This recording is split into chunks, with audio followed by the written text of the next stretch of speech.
Þeir lendið í sama eins og móti komið þetta með tönnum fórustu og tapir, ertu með skýringu svona í fljótu bragði?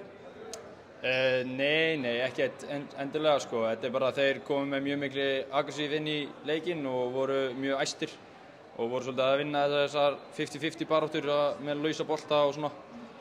Þeir voru mjög aggressífir í sókn og frákast og við náðum ekki að svara því nú og fljótt og síðan hittu þeir líka bara rosalega vel en mér fannst flæðið okkar aðeins svona dett út en bara áfram gakk, þetta bara úrslitakeppnin og þeir eru konum með 1 leik og við erum konum með 2 og þá fáum við bara hörkuleik á föstudaginn líka.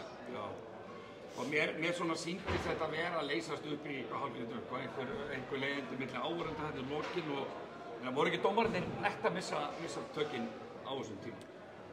Þú veist, þegar bæði lið þeirra að kvarta þá einmitt. Segja eitthvað. Jú, en ég meina tilfinningarnar eru bara rosalega háar í úrslitakeppninni og auðvitað kemur það niður á dómurunum að taka erfiðar ákvarðanir í svona leik sérstaklega þegar það er mjög aggressív vörn og menn eru bara að berjast eftir boltunum sko. Og það er náttúrulega gríðarlega læti hérna inni og áhorfendur eru jafn investið í þessu og við, þá getur svona gerst en við viljum náttúrulega aldrei sjá neinn slagsmál í stúkunni þannig að það er náttúrulega bara rugl en ég veit ekki hvort það er mistök að tökin sko en já, mér fannst svona nokkri dómar hefðu geta svolítið komið okkar megin en ég held að, ég meina, síðan tekur eitthvað Grindvíkingi og jafnast þessu nú bara þannig að já, ég meina, svona kannski fjall þetta aðeins þeirra megin en auðvitað segi ég það, skilur, ég er náttúrulega hliðdrægur en já, ég veit ekki, erfitt að svara því núna.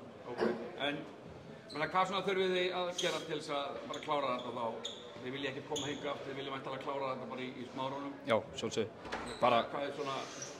Hvað er uppleggið svona?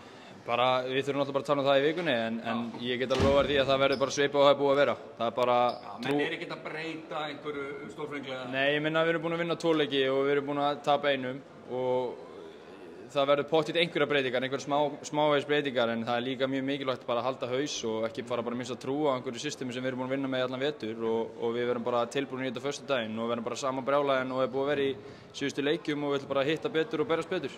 Og það væntanlega gildir í þessu eftir sigurleik að fara ekki of hátt og eftir tapleik fara vera ekkert að fara Algjörlega, þetta er bara, þú vilt halda sömu línu og það getur verið erfitt auðvitað, eins og ég sagði, ótrúlega mikil tilfinningar í þessu en eins erfitt að vera, það var bara ógeðslega mikilvægt og það er bara það sem mun gerast, við fáum að svekkja okkur á þessu tapi í kvöld og síðan vöknum við á morgun og ferskir og við höldum bara fram.